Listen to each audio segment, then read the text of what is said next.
গাজল জামে মসজিদে রমজান মাসে আজ বৃহস্পতিবার প্রথম ইফতার পার্টিতে মুসলিম ধর্মপ্রাণ মানুষদের সমাগম হয়। নিয়মনিষ্ঠার মধ্য দিয়ে এদিন প্রায় 2 শতাধিক মুসলিম ধর্মপ্রাণ মানুষ অংশগ্রহণ করেছিলেন। আজ বৃহস্পতিবার গাজলের হাটবার, তাই হাটে আসা অনেক মুসলিম ধর্মপ্রাণ মানুষ অংশগ্রহণ করেছিল এই ইফতার পার্টিতে।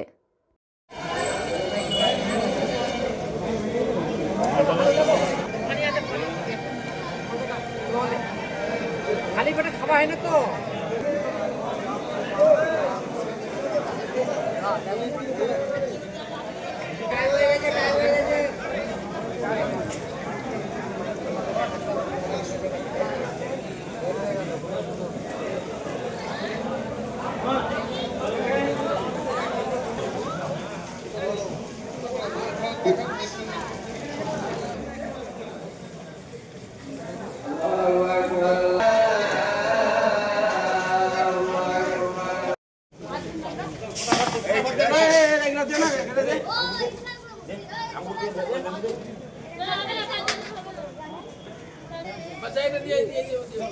খেজুর